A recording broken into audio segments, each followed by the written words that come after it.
आप सभी को प्रभु यीशु मसीह के मधुर और मीठे नाम में प्यार भरा सलाम। मैं आपका साथी भाई पास्टर महेंद्र गावित आपको फिर से हमारे YouTube चैनल में प्रभु के वचन को सुनने के लिए स्वागत करता हूं और मैं आशा करता हूं कि आप सब खुश होंगे, आनंदित होंगे और प्रभु की सेवकाई में आगे बढ़ रहे होंगे। आज हम फिर से प्रभु के वचन को लेकर आपके बीच में हैं और हम पिछले दिनों से आपके बीच में वचन को लेकर आ रहे हैं और अब हमारे वचन को आप सुनते हैं। आशा करता हूँ उन वचनों के द्वारा प्रभु ने आपके जीवन में जरूर आशीष दिया होगा और प्रभु आपके जीवन में उस वचनों के द्वारा कुछ सीखने का एक मौका प्रभु ने आपके जीवन में दिया होगा, ये मैं आशा रखता हूँ। और फिर से प्रभु के वचन को मैं आपके बीच में रखने जा रहा हूँ कि जब हम सेवा करते हैं तो उस सेवा हमें किस रीति से करना है, कैसे करना है और कैसी सेवा करते हैं, तब हम प्रभु से कुछ पा सकते हैं, प्रतिफल पा सकते हैं। प्रभु का वचन कहता है कि तुम दिखाने के लिए, लोगों को दिखाने के लिए अपनी कार्य को, सेवा को ना करें, परंतु ये उद्देश्य से सेवा करें कि जो हमारा पिता गुप्त में है वो हमें देखता है और उसकी ओर से हमें प्रतिफल मिलेगा। इस आशा से, इस उद्देश्य से जब आप सेवा करते हैं तब हम प्रतिफल पा सकते हैं। परंतु बहुत सारे लोग जो हैं वो सेवकाई में आगे बढ़ना चाहते हैं, आगे बढ़ रहे हैं, परंतु इस प्रकार से बहुत सारे लोग सेवा करते हैं कि लोग हमें देखते हैं कि हम किस रीति से सेवा करते हैं, लोग हमें देखना चाहिए कि हमारी सेवा कैसी है, ये दिखाने के लिए बहुत सारे लोग सेवा करते हैं। परंतु परमेश्वर का वचन क्या कहता है, कैसी हमें सेवा करना है, तब हम परमेश्वर से प्रतिफल पा सकते हैं, तब हम परमेश्वर से कुछ पा सकते हैं। उन बातों को मैं आपके बीच में रखना चाहूँगा और वो बातों को समझने के लिए आए हम बाइबल के वचनों से बाइबल के वचन से हम पढ़ते हैं। जो मरकुस की किताब, उसका हम 12वां अध्याय और 41 से लेकर 44 वचन तक हम पढ़ते हैं। उस वचन में हमें क्या मिलता है, कि वो वचन हमें क्या सिखाता है, उस वचन को हम पहले पढ़ लेते हैं और उसके बाद में हम समझने का प्रयास करेंगे। जो पवित्र आत्मा, परमेश्वर की आत्मा मुझे अगुवाई करती है, जो बातें पवित्र आत्मा ने मुझे सिखाया है और समझने का एक प्रयास दिया है, ज्ञान दिया है, उस बातों को जो मैं उस वचन के द्वारा समझा, वो बातों को मैं आपके बीच में शेयर करना चाह रहा हूँ। आइए हम वचन को पढ़ते हैं। मरकुस रचित सुसमाचार उसका 12वां अध्याय और 41 वचन से लेकर 44 वचन तक हम पढ़ते हैं। आइए हम पढ़ते हैं। वह मंदिर के भंडार के सामने बैठकर देख रहा था, मतलब प्रभु यीशु जो मंदिर है उसके भंडार है उसके सामने बैठकर प्रभु यीशु देख रहा था कि लोग मंदिर के भंडार में किस प्रकार से पैसा डालते हैं और बहुत से धनवानों ने बहुत कुछ डाला। प्रभु यीशु मसीह वचन में इस पर लिखा है कि प्रभु यीशु मसीह मंदिर में गए हुए थे और जो भंडार है उसके सामने बैठकर देख रहे थे कि मंदिर के भंडार में लोग किस प्रकार से पैसा डालते हैं। और ऐसा प्रभु ने वचन में लिखा है कि बहुत सारे धनवानों ने उसमें बहुत कुछ डाला। इतने में एक वचन हम 42 वचन में देखते हैं, उसमें इस लिखा है, इतने में एक कंगाली विधवा ने आकर 2 दोमड़ियाँ और एक अधेले के बराबर होती है डाली। मेरे प्रिय भाई बहनों, यहाँ पर हम इस वचन को हम देखते हैं तो इस वचन में लिखा है कि बहुत सारे धनवान लोग मंदिर में आए हुए थे और उन्होंने भी बहुत कुछ मंदिर के भंडार में डाला, परंतु इतने में एक कंगाल विधवा उस मंदिर में आई, भवन में आई और उस विधवा ने भी कुछ परमेश्वर की सेवकाई के लिए जो मंदिर का भंडार है उसमें उन्होंने भी कुछ दान किया, भेंट दिया, उन्होंने भी कुछ डाला। परंतु इसमें लिखा है कि इतने में एक कंगाली विधवा वहाँ पर आई और 2 दमड़ियाँ जो एक अधेले के बराबर होती है डाली। मेरे प्रिय भाई बहनों, 2 दमड़ियाँ दान डाली। हम 43 वचन को देखते हैं। तब उसने अपने चेलों को पास बुलाकर उनसे कहा, मैं तुमसे सच कहता हूँ कि मंदिर के भंडार में डालने वालों में से इस कंगाल विधवा ने सबसे बढ़कर डाला है।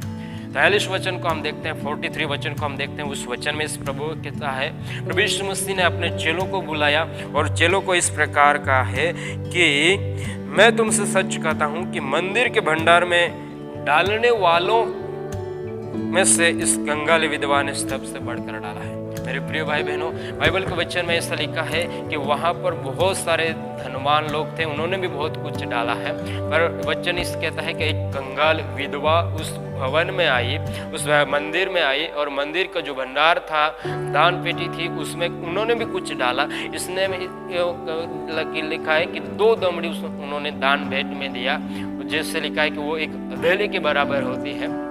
और फिर ये देखकर परमेश्वर प्रभु यीशु मसीह खुश हुआ और अपने चेलों को बुलाकर कहा कि इन मंदिर के भंडार में जितनों ने भी डाला, उनसे बढ़कर, उनसे ज़्यादा इस विधवा ने डाला है। मेरे प्रिय भाई बहनों, 2 दमड़ी, आप विचार कर सकते हैं कि पुराने समय में 2 दमड़ी की कीमत कितनी होगी। 2 दमड़ी की कीमत आज हम देखते हैं तो 1 रुपये के भी बराबर नहीं है, उससे भी बहुत कम है, क्योंकि दोस्तों 56 दमड़ियाँ मिलाकर लगभग 1 रुपया होता है। लगभग दोस्तों 56 दमड़ी को हम मिलाते हैं तब आज के ज़माने का 1 रुपया होता है। यानी कि उस ज़माने में उस 2 दमड़ियों की कीमत कितनी होगी आप जान सकते हैं। क्योंकि मेरे प्रिय भाई बहनों, बाइबल के वचन में इस प्रकार लिखा है कि उस कंगाल विधवा ने उन सब से बढ़कर दान किया, भंडार में डाला। मेरे प्रिय भाई बहनों, इस वचन को समझने के लिए हम 44 वचन को पढ़ते हैं और उस वचन में हमें क्या देखते हैं, उस वचन को हम पढ़ते हैं। आइए हम पढ़ते हैं। क्योंकि सबने अपने धन की बढ़ोतरी में से डाला है। आप गौर से सुनिए और इस वचन को ध्यान से पढ़िए। इसमें इस लिखा है कि क्योंकि सबने अपने धन की बढ़ोतरी में से डाला है। आगे हम पढ़ते हैं, परंतु इसने अपने घटी में से जो कुछ उसका था, अर्थात अपनी सारी जीविका डाल दी। मेरे प्रिय भाई बहनों, क्यों इस विधवा, कंगाली विधवा का जो दान है वो प्रभु ने मान्य किया, स्वीकार किया, और प्रभु ने क्यों कहा कि इस विधवा ने सबसे बढ़कर डाला है। तो इस वचन को हम समझते हैं, देखते हैं, पढ़ते हैं तो हमें समझ में आता है कि जो लोग मंदिर में आए थे, जिन लोगों ने भंडार में डाला था पैसा, उन लोगों के धन की बढ़ोतरी से, यानी कि उनके पास जो था बढ़ रहा था, उसमें से कुछ निकाल कर थोड़ा प्रभु की सेवकाई के प्रभु मंदिर के भंडार में डाला था। परंतु इस कंगाली विधवा ने जो कुछ इसके पास था वो सब कुछ डाल दिया।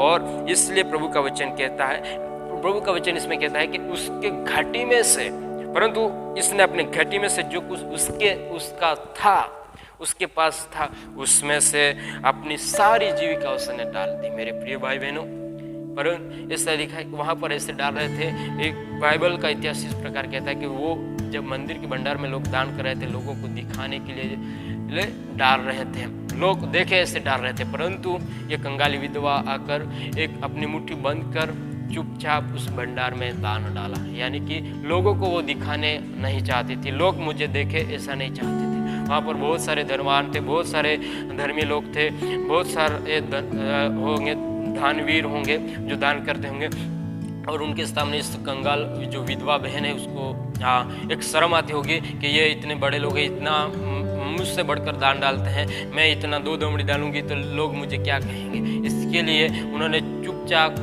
आकर भंडार में दान गुप्त रीति से डाला। परंतु परमेश्वर का वचन कहता है कि इस कंगाली विधवा का ही दान प्रभु ने मान्य किया, स्वीकार किया, और प्रभु कहता है उसका दान सबसे बढ़कर था। मेरे प्रिय भाई बहनों, इस वचन के द्वारा मैं आपको यही बताना चाहूँगा, जब कुछ आप दान करते हैं, लोग देखें या लोग हमारी वाहवाह करें, लोग हमारी बड़ाई करें, लोग हमारा नाम निकाले, इसके लिए हमें दान नहीं देना है। परंतु जो भी कुछ हम सेवा करते हैं वो हम इस उद्देश्य से करें कि हमारी सेवा हमारा प्रभु देखता है और प्रभु हमें प्रतिफल देगा। बहुत सारे लोग कुछ गिफ्ट देते हैं, कुछ दान करते हैं, उस समय में फ़ोटो खींचते हैं और सोशल मीडिया पर शेयर करते हैं और कहते हैं कि हमने या इन लोगों ने इतना इन लोगों को भेंट किया, ये चीज़ें देकर सेवकाई की। परंतु मेरे प्रिय भाई बहनों, दिखाने के लिए हमें सेवा नहीं करना है। जो भी कुछ करते हैं उन बातों को हम प्रभु के वचन को देखेंगे, वचन को पढ़कर समझकर वचन के आधार पर हम सेवा करना है।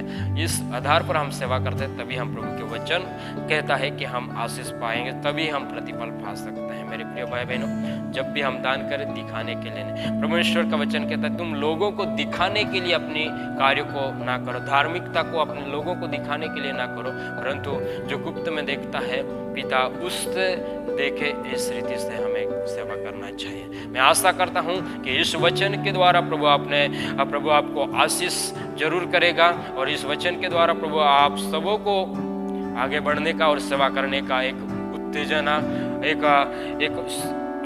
उत्तेजन प्रभु आपको पूरा करे।